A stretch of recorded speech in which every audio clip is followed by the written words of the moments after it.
Hi, ಹೇಗಿದ್ದೀರಾ ಎಲ್ಲರೂ? Hope ಎಲ್ಲರೂ ಚೆನ್ನಾಗಿದ್ದೀರಾ ಅನ್ಕೋತೀನಿ. ಈ ಒಂದು ವಿಡಿಯೋದಲ್ಲಿ ನಾನು ಹಾಗಲಕಾಯಿ ಗೊಜ್ಜನ್ನು ಮಾಡ್ತಾ ಇದ್ದೀನಿ. Welcome back to my YouTube channel RKG Viks. Please subscribe ಆಗಿ ವಿಡಿಯೋ ನೋಡಿ.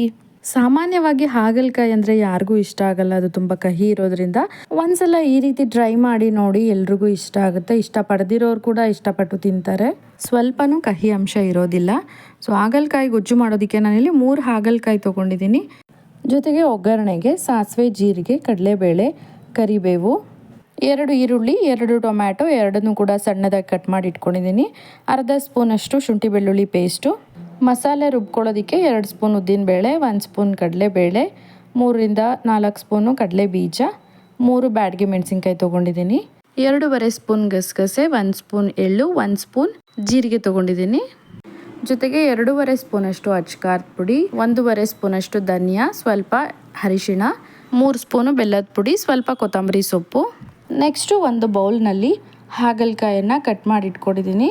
ಮಧ್ಯದಲ್ಲಿ ಬೀಜ ತೆಗೆದು ಸಣ್ಣ ಸಣ್ಣ ಕಟ್ ಮಾಡಿ ಇಟ್ಕೊಂಡಿದ್ದೀನಿ.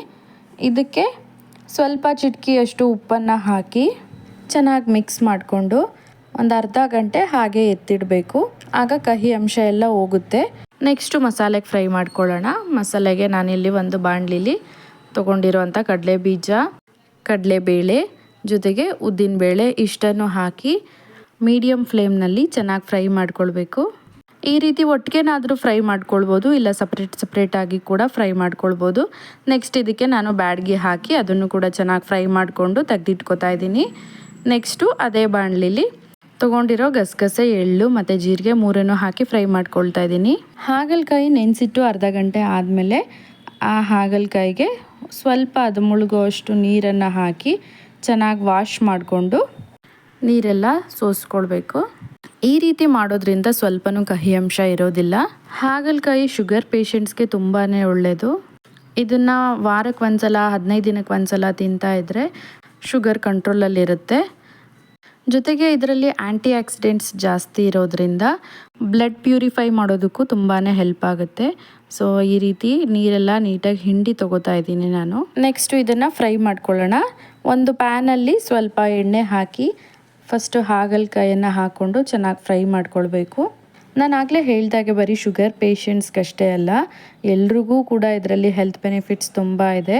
ಬಟ್ ಇದು ಕಹಿ ಅನ್ನೋ ಒಂದೇ ಕಾರಣಕ್ಕೆ ಇದನ್ನು ಯಾರೂ ಯೂಸ್ ಮಾಡೋದಿಲ್ಲ ಅಷ್ಟಾಗಿ.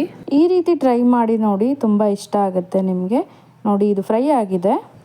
ನೆಕ್ಸ್ಟು ಮಸಾಲೆ ರೆಡಿ ಮಾಡ್ಕೊಳ್ಳೋದಕ್ಕೆ ಒಂದು ಮಿಕ್ಸಿ ಜಾರಲ್ಲಿ ಆಗಲೇ ಫ್ರೈ ಮಾಡಿಟ್ಟಿದ್ದಂಥ ಅಷ್ಟು ಐಟಮ್ಸ್ನ ಹಾಕ್ಕೊಂಡು ಗ್ರೈಂಡ್ ಮಾಡ್ಕೊಳ್ತಾ ಇದ್ದೀನಿ. ಇದನ್ನು ಡ್ರೈ ಪೌಡರಾಗಿ ಗ್ರೈಂಡ್ ಮಾಡ್ಕೋಬೇಕು. ನೆಕ್ಸ್ಟು ಫೈನಲಾಗಿ ಒಗ್ಗರಣೆ ಮಾಡಿದ್ರೆ ರೆಡಿ ಆಗುತ್ತೆ.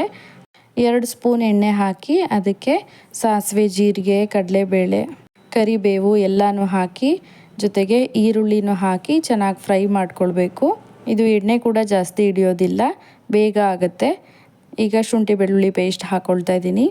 ಎಲ್ಲನೂ ಚೆನ್ನಾಗಿ ಫ್ರೈ ಆಗಬೇಕು.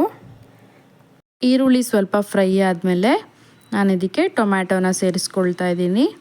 ಸೊ ಟೊಮ್ಯಾಟೋನೂ ಕೂಡ ಸಣ್ಣದಾಗಿ ಹೆಚ್ಚಿಟ್ಕೊಂಡಿದ್ದೀನಿ. ಇಷ್ಟನ್ನು ಚೆನ್ನಾಗಿ ಫ್ರೈ ಮಾಡ್ಕೊಳ್ಬೇಕು. ಟೊಮ್ಯಾಟೊ ಎಲ್ಲ ಫ್ರೈ ಆಗಿ ಸಾಫ್ಟ್ ಆದಮೇಲೆ ಮೊದಲೇ ಫ್ರೈ ಮಾಡಿ ಇಟ್ಕೊಂಡಿದ್ದಂಥ ಹಾಗಲಕಾಯನ್ನು ಹಾಕ್ಕೊಂಡು ಚೆನ್ನಾಗಿ ಮಿಕ್ಸ್ ಮಾಡ್ಕೊಳ್ಬೇಕು. ಈರುಳ್ಳಿ ಟೊಮ್ಯಾಟೊ ಜೊತೆಗೆ ಹಾಗಲಕಾಯಿ ಹಾಕಿ ಫ್ರೈ ಮಾಡಿದ್ರೆ ನೀಟಾಗಿ ಫ್ರೈ ಆಗಲ್ಲ. ಅದಕ್ಕೋಸ್ಕರನೇ ಹಾಗಲಕಾಯಿನ ಸಪ್ರೇಟಾಗಿ ಫ್ರೈ ಮಾಡ್ಕೊಳ್ಬೇಕು. ಸೊ ನೆಕ್ಸ್ಟ್ ಇದಕ್ಕೆ ಉಪ್ಪು ಹಾಕಿ ತೆಗೆದಿಟ್ಕೊಂಡಿದ್ದಂಥ ಸ್ಪೈಸಸ್ ಅಂದರೆ ಅಚ್ಕಾರದ ಪುಡಿ, ಧನಿಯಾ ಪುಡಿ, ಅರಿಶಿಣ ಇಷ್ಟನ್ನು ಹಾಕಿ ಚೆನ್ನಾಗಿ ಮಿಕ್ಸ್ ಮಾಡ್ಕೊಳ್ಬೇಕು. ಹಾಗಲಕಾಯಿಗೆ ಫ್ರೈ ಮಾಡಬೇಕಾದ್ರೇ ಉಪ್ಪು ಹಾಕ್ಕೊಂಡು ಫ್ರೈ ಮಾಡ್ಬೋದು, ಹಾಗಿದ್ರೆ ಉಪ್ಪು ಸ್ವಲ್ಪ ನೋಡ್ಕೊಂಡು ಹಾಕಬೇಕು. ನೆಕ್ಸ್ಟು ರುಬ್ಬಿಟ್ಕೊಂಡಿದ್ದಂಥ ಪೌಡರ್ನ ಹಾಕ್ತಾಯಿದ್ದೀನಿ. ಹಾಕಿ ಚೆನ್ನಾಗಿ ಮಿಕ್ಸ್ ಮಾಡ್ಕೊಳ್ಬೇಕು. ಸೊ ಈಗ ನಾವು ಕನ್ಸಿಸ್ಟೆನ್ಸಿ ನೋಡಿಕೊಂಡು ನೀರನ್ನು ಹಾಕಿ ಅಡ್ಜಸ್ಟ್ ಮಾಡ್ಕೊಳ್ಬೋದು. ನಮಗೆ ಯಾವ ಹದಕ್ಕೆ ಬೇಕು ಆ ಹದಕ್ಕೆ ನೀರು ಹಾಕಿ ಮಿಕ್ಸ್ ಮಾಡಿಕೊಂಡು ಲಿಡ್ನ ಕ್ಲೋಸ್ ಮಾಡಿ ಒಂದು 5 ಮಿನಿಟ್ಸ್ ಕುಕ್ ಮಾಡಬೇಕು.